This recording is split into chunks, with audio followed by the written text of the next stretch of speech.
But now his sweet, familiar hue was changed into a tarnished greenness. This is what I was telling you, tarnished greenness.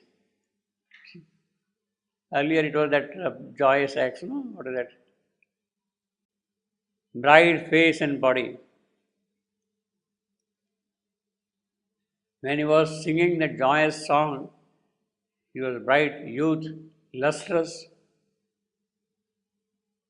but within minutes it has become now tarnished.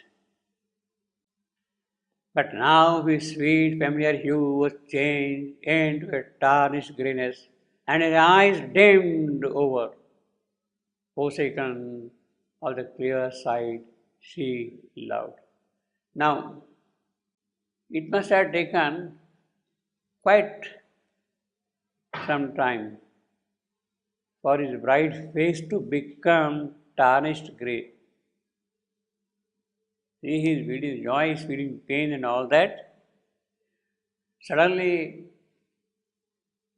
his face has become now marred, tarnished, sullied. It must have taken at least half an hour or so. It does not happen suddenly.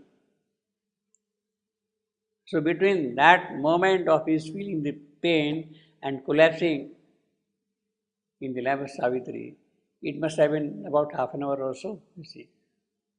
In other words, if I had to say that this is the moment, if the death is going to occur at 12 noon, is what we have been seeing all along, then this must be around 11:30 or so. And earlier, the work which he was doing, that must have been up to 11 o'clock. Up to 11 o'clock. So he is working there up to 11 o'clock in the morning. Suddenly he feels the pain and then he goes near Savitri. So it takes about half an hour for his face to become tarnished grey. And then still he is not dead. So this must be around 11:30 or so. Then only the dull and physical mind was left, vacant to the bright spirit's luminous gaze. So his eyes have become dull. They lost this sight. And then he says, but once before it faded wholly back, he cried out in a clinging last despair, Savitri, Savitri, oh Savitri, lean down, my soul, and kiss me while I die. That is the last utterance of Satyavan. Savitri, Savitri, oh Savitri, lean down, my soul, and kiss me while I die. What a poignant utterance. How emotionally charged and full of power at the same time. He cried out in a clinging last despair. So this is the moment which is arriving around 12 o'clock. Here, let us first dismiss this thing and kiss me while I die. There is a temptation of considering that Savitri had revived Satyavan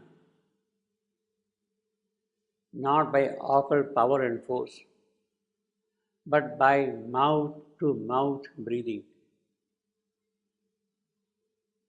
What she was doing is, she is giving him breath from her mouth. Kiss me while I die.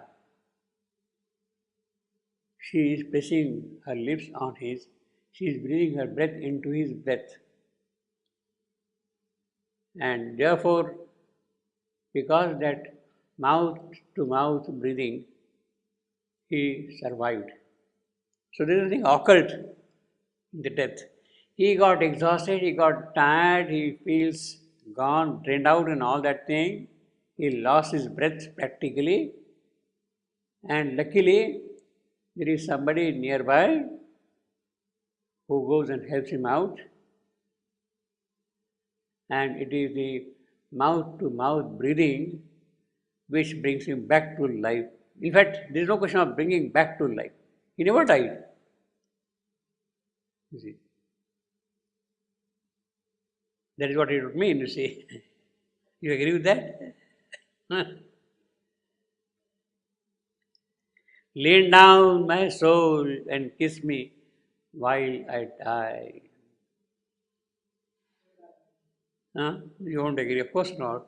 Yeah, yeah.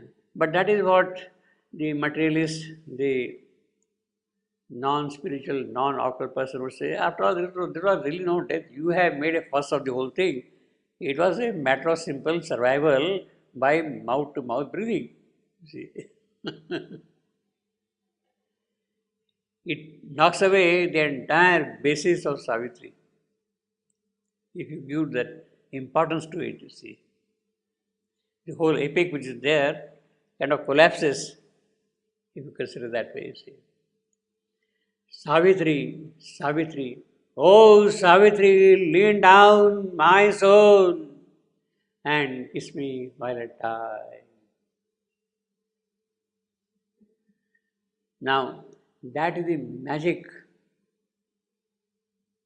of his utterance. He knows that he will die, but he also feels that whatever protection is there for him, it is in Savitri. She is his soul. She is his soul. And it is that soul, that she, who is going to give him full life, deathless life. Soul. And the magic, the power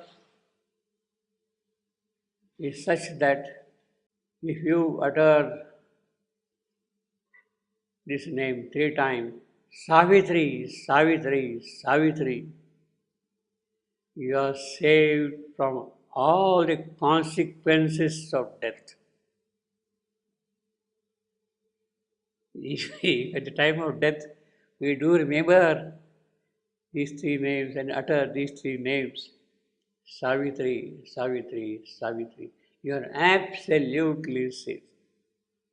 She takes care of everything.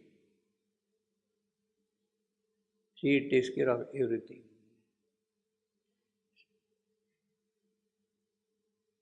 You have to utter it 3 times because all the 3 realms of ignorance in which we live, it is she who will fill up with life. The physical, the vital, the mental. Everywhere it is her power and her greatness which will get established. 3 times all the 3 regions of our existence will get illuminated by her power and presence and by her light. Savitri, Savitri, oh Savitri. Now, of course, he says, lean down. Well, in the immediate context, it is very easy to understand. Satyavan is lying in the lap of Savitri, and therefore he is asking her to lean down and kiss her, kiss him.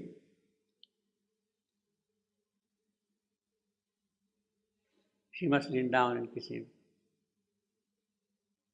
But in the larger context, it is the great Savitri of the higher realms. It is she who has to lean down, who has to come down and save me from the mortal lot, from my death. It is she who has to come down and save me from here. And therefore, 3 times, the cry is 3 times. Lean down from above, from the transcendental realm. And that is my real soul up there. And kiss me while I die. So you have here at once the interweaving of the occult and the physical going together. As a story, it is happening in the forest under the tree, all those things are happening there, and on the occult level, it is elsewhere also, simultaneously happening. Savitri, Savitri, oh Savitri. Now, see, that's the beauty of the poetry also. It is not Savitri, Savitri, Savitri, lean down. He is not simply saying Savitri, Savitri, Savitri, lean down. Oh Savitri. That is a full charm, full power in that. The remote, distant kind of Savitri to whom he is calling down. He is calling her down, he lean down, oh Savitri. My soul. Now this line, see, this O is giving a different thrust to just repeating 3 times Savitri, Savitri, Savitri.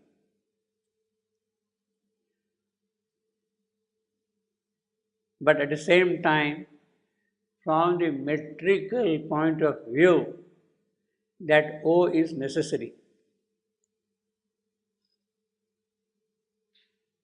O is necessary from a metrical point of view, as a line of poetry.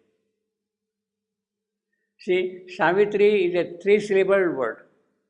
So 3 plus 3 plus 3, it will become 9. What we want is a decasyllabic line. 10 syllables, pentameter. And that is filled up by O.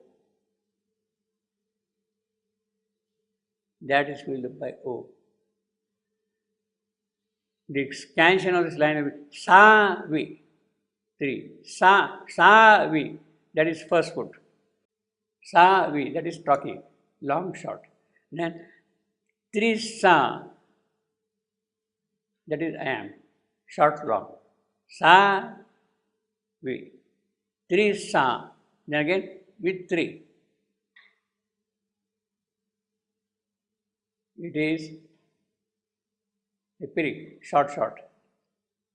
So you have got I am, you have got a trochee, then I am, then a period, and then Osa,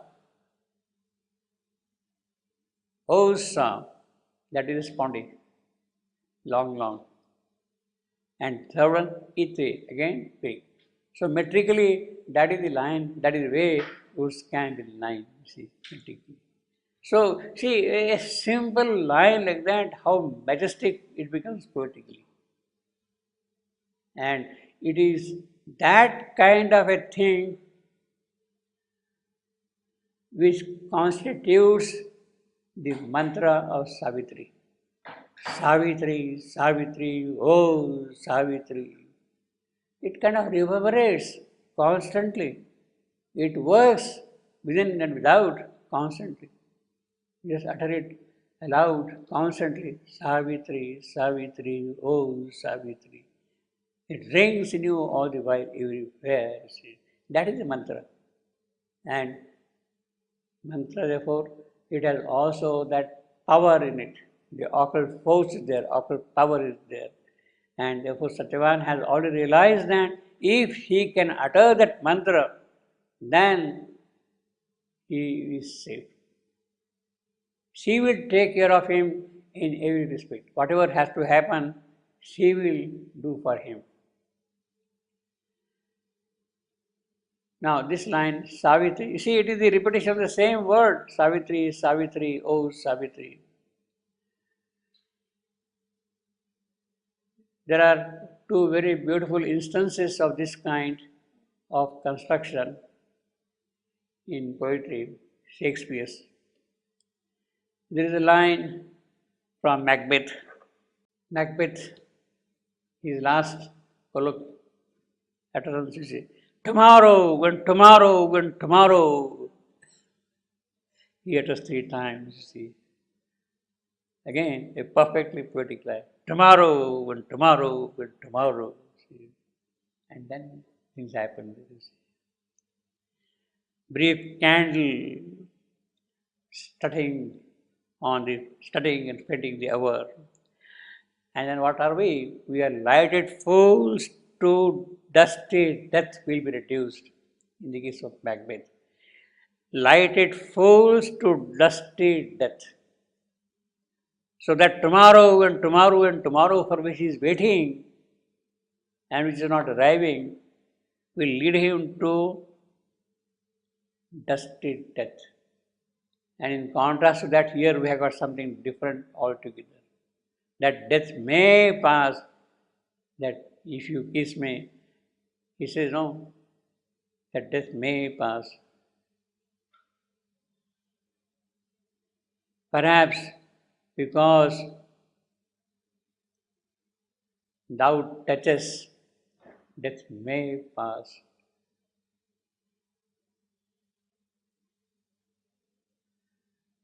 Tomorrow and tomorrow and tomorrow. There is another line of the same kind, so to say, in Shakespeare's King Lear. He repeats one word 5 times to make it pentasyllabic. Never, never, never, never, never. And then things happen. And then he says, why should a dog, a horse, a rat have life and not you? The dead person who is there, a dog has a life, rat has a life, horse has a life, and you don't have a life. How can it be? Never, never, never, never, never. So that's the power of poetry. But here, of course, you can see the intensity, the poetic technique in Shakespeare is very powerful. But here you can see the kind of occult force which is there intensely present in these few words. Savitri, Savitri, oh Savitri. The vibrations are different. Tomorrow and tomorrow and tomorrow. She is a different thing. Never, never, never, never, never. And then Savitri, Savitri, oh Savitri. You can see the difference between the three.